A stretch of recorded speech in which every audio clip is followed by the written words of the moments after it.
Assalamu alaikum wa rahmatullah wa barakatuh. Bienvenue dans les récits du Coran pour le deuxième podcast.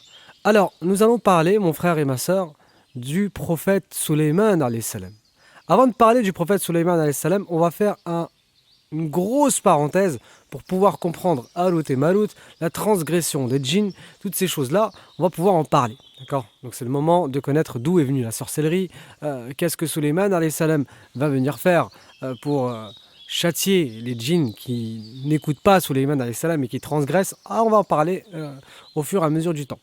Alors, commençons. Harut et Marut alayhi salam, ce sont des malaïkas. Il y a divergence. Certains disent que c'est des humains, d'autres disent que c'était des djinns, mais la majorité des ulama, des savants, rapportent que ce sont des malaïkas, Harut et Marut.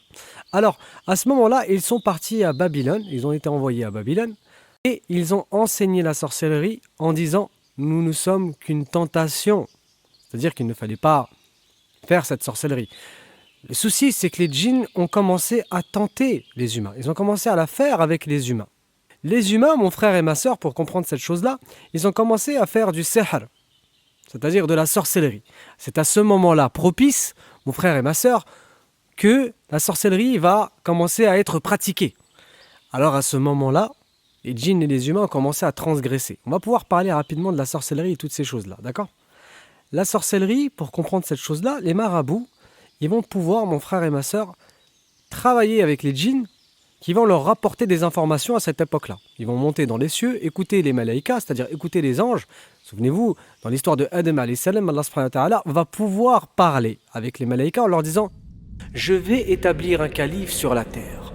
Et les malaïkas ont posé la question « Mais tu vas établir un calife sur la terre qui va répandre le sang alors que nous sommes là à te glorifier ?» Allah subhanahu wa ta'ala répond « Je sais ce que vous ne savez pas ». On a une information comme quoi les malaïkas communiquent avec Allah subhanahu wa ta'ala.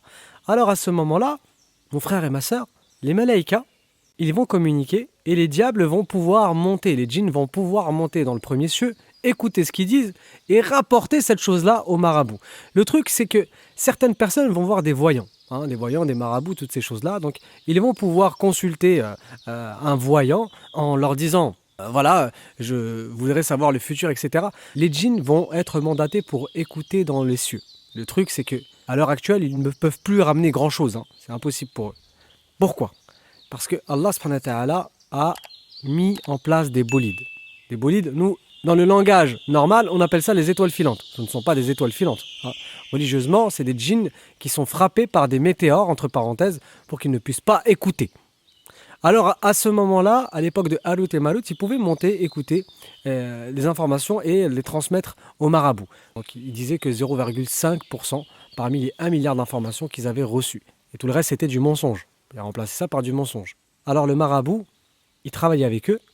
Et lorsque les personnes vont voir ces voyants, ces marabouts, les djinns, ils vont être au courant du passé. Ils vont savoir comment il s'appelle lui, quel âge elle a, etc., etc. Mais ils ne vont pas savoir le futur. À l'heure actuelle, ils ne peuvent pas savoir le futur. C'est pour le coup, mon frère et ma sœur, on pourra en parler dans la première conversion des djinns. Pour comprendre les djinns, mon frère et ma sœur, il y a l'histoire des premiers djinns convertis dans l'histoire du prophète alayhi salatu salam. On va en parler dans quelques instants, rassure-toi. Les djinns, cette chose-là, à l'époque de Harut et Marut, les marabouts, ils vont travailler avec eux. Et ils vont commettre énormément d'excès. Ils vont commettre de la sorcellerie. Les gens de Babylone, ils vont quand même pratiquer cette chose-là et ils vont être tentés de la pratiquer. Ce qui fait qu'au fur et à mesure du temps, dans l'histoire de Babylone, Harut et Marut, elle date d'il y a bien longtemps sur l'histoire de Moussa alayhi salam, à son époque-là aussi, on va pouvoir faire de la sorcellerie. Il faut savoir une chose, certaines personnes ne croient pas en la sorcellerie et la sorcellerie existe bel et bien. Donc, on va pouvoir expliquer pour que tu puisses comprendre un peu plus, toi qui m'écoutes. Allah subhanahu wa ta'ala dans le Coran, il dit que la sorcellerie qu'il commettait, c'était de séparer un couple. Alors il faut savoir une chose, un couple, dans l'union du couple, le mariage, etc., c'est extrêmement symbolique et extrêmement religieux. Le diable, il n'aime pas tout ce qui est religieux, tout ce qui est symbolique. Pourquoi il ne va pas aimer cette chose-là ? Parce que le couple, entre parenthèses, lorsqu'il va être ensemble, ils vont faire des bonnes actions. Ils vont faire des enfants, ils vont éduquer un enfant, ils vont se nourrir mutuellement. Il va avoir des belles actions entre les deux parce que c'est de l'amour. Et le diable, ce qu'il n'aime pas, c'est le contrat envers Dieu. Il déteste cette chose-là. On va pouvoir parler de cette chose-là qui, on va pas s'égarer bien sûr, mais il y a peu de personnes aujourd'hui qui se marient religieusement. À l'époque, on voyait énormément de mariages à l'église et toutes ces choses-là. Maintenant, on n'en voit plus. Parce que les gens préfèrent vivre en libertin, sans contrat, parce qu'ils se sentent bien comme ça. Mais religieusement, c'est important. Et c'est comme ça, à l'époque, qu'on mettait de l'harmonie dans un mariage, etc., etc. Quoi qu'il en soit, les diables et les humains commettaient de la sorcellerie pour séparer un couple. Lorsqu'un contrat est contracté auprès d'Allah, subhanahu wa ta'ala, auprès de Dieu, alors eux ne veulent pas le contrat, ils n'aiment pas ça. Ils font tout ce qui est à l'inverse de ce que Allah subhanahu wa ta'ala a décidé de faire. Écoute bien mon frère et ma soeur. Là, à ce moment-là, ils vont pouvoir pratiquer la sorcellerie. On va pouvoir parler de la sorcellerie chrétienne, la sorcellerie juive, la sorcellerie musulmane. Les diables, ils vont commencer à écrire les textes, mais à l'envers. Les lois divines, ils vont commencer à l'écrire à l'envers. Les marabouts, ils font cette chose-là pour faire de la sorcellerie. Et pour le coup, mon frère et ma sœur, nous, on a des remèdes. Dans tout ce qui est sorcellerie, on fait des ruqya, etc. Donc, allez voir une bonne personne qui récite des versets du Coran, etc., pour que vous puissiez vous guérir. Vous n'allez pas guérir dans l'instantané. Parfois, c'est des soins. C'est petit à petit.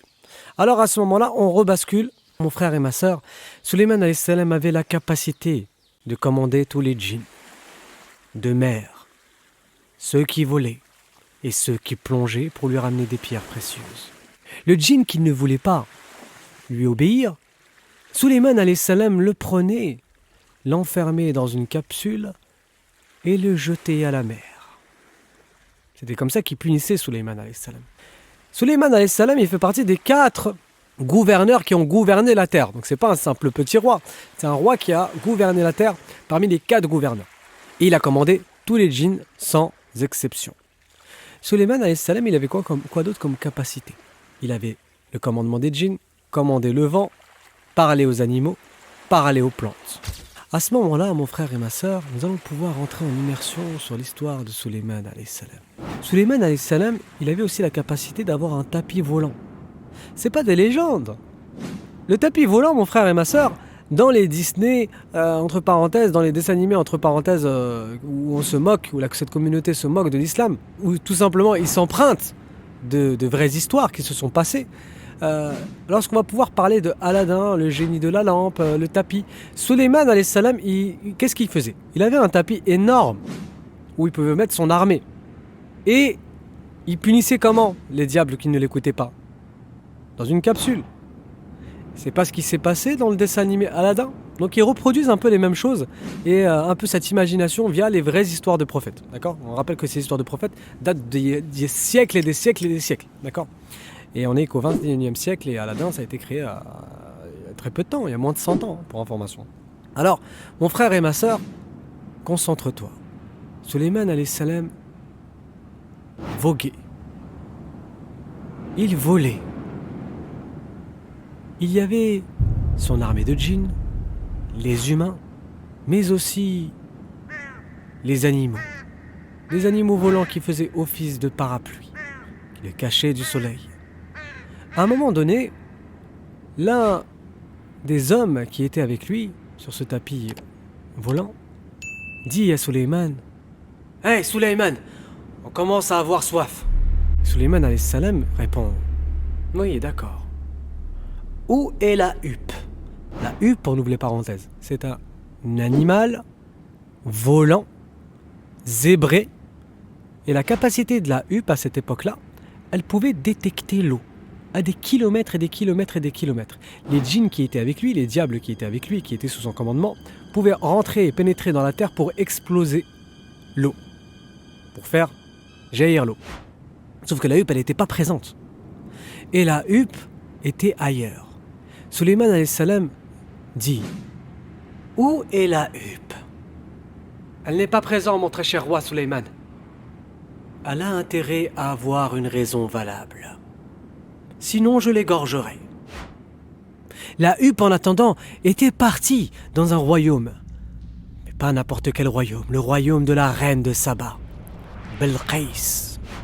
Cette reine qui avait une armée gigantesque et une richesse incroyable. Mais dans son règne, il croyait au soleil.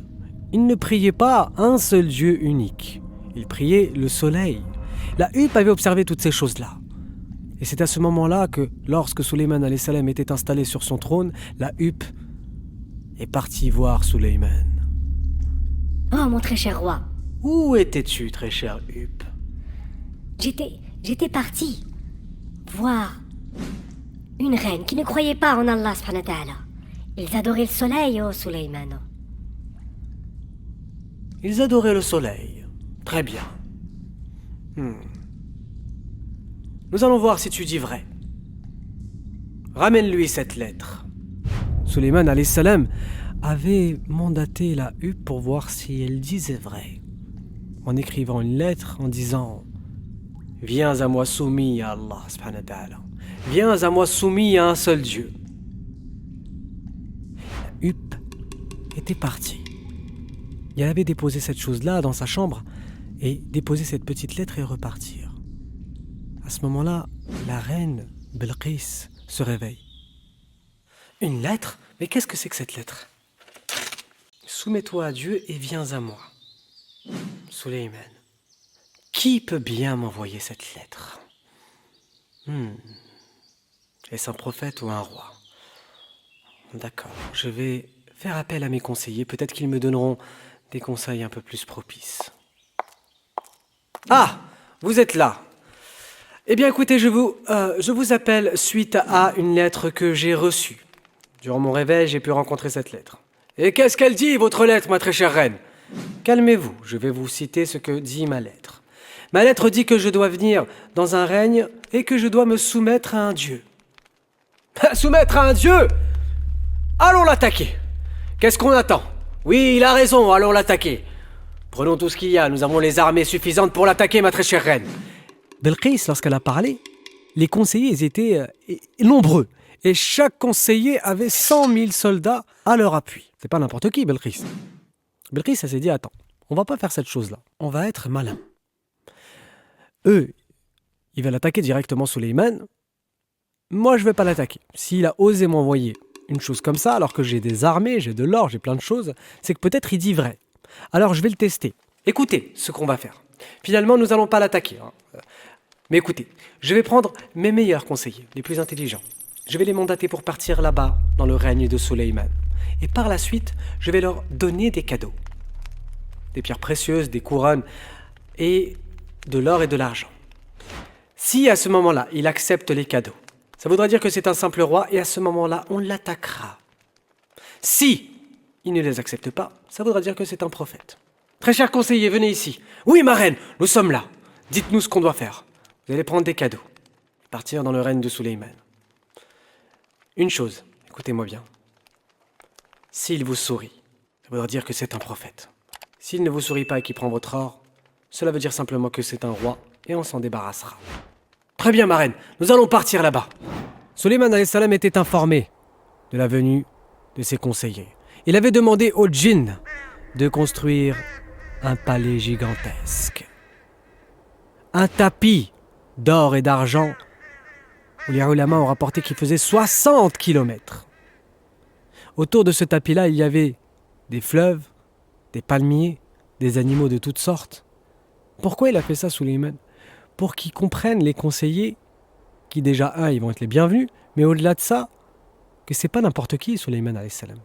Sulayman alayhi salam, il avait une armée de djinns.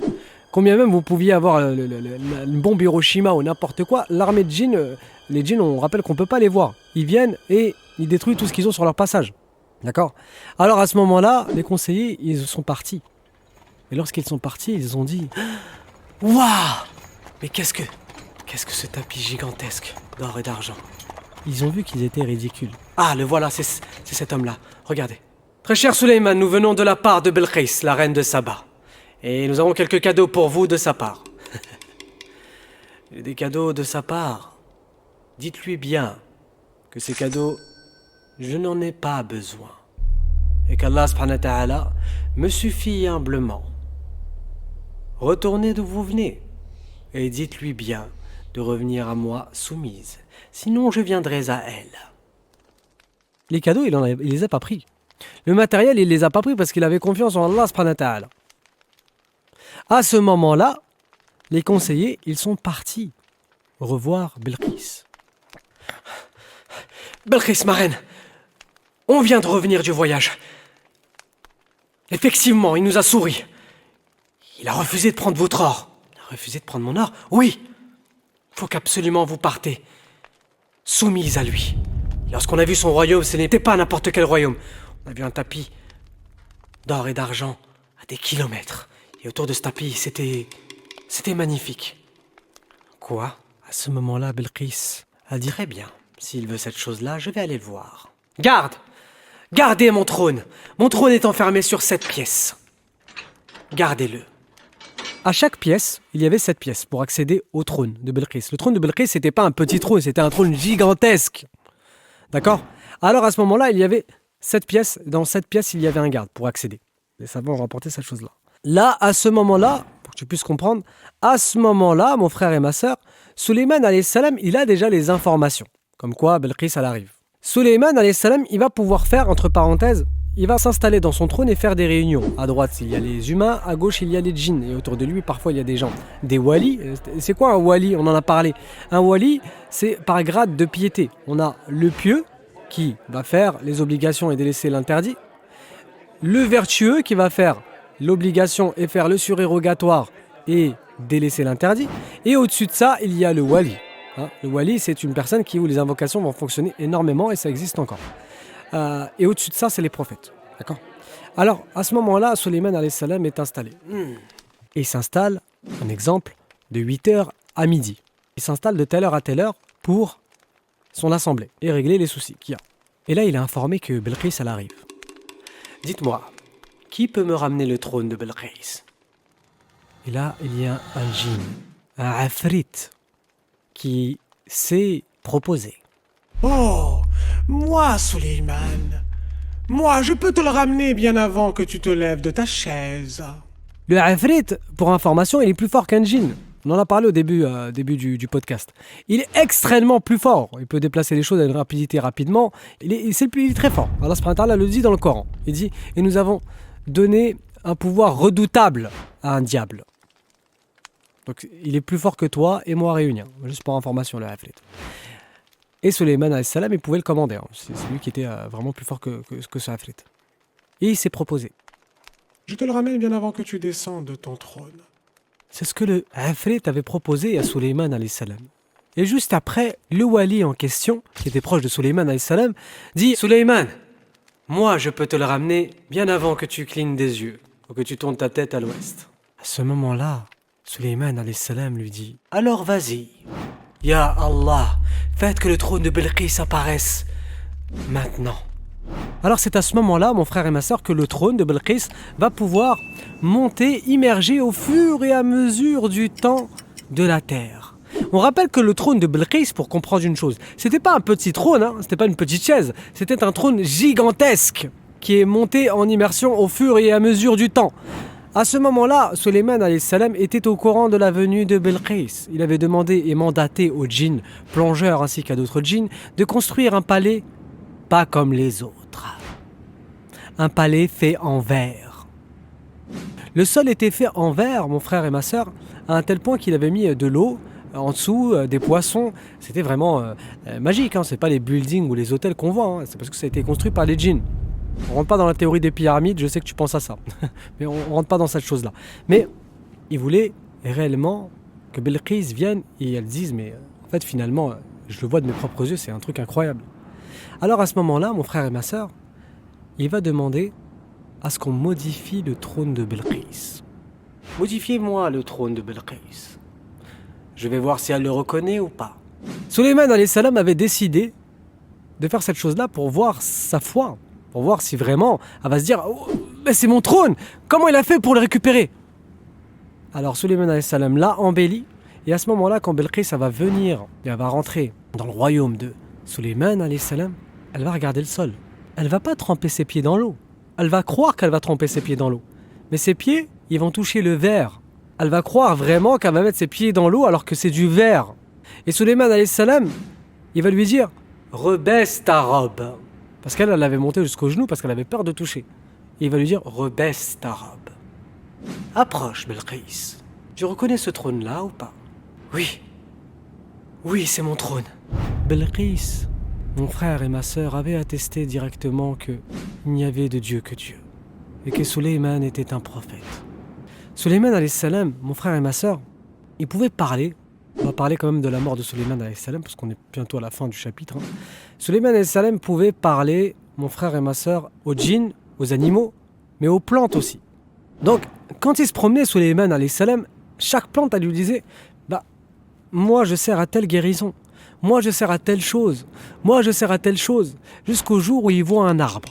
Cet arbre-là, il va lui dire, comme quoi, il va le prévenir comme quoi c'est la fin. La mort, c'est la mort qui l'attend.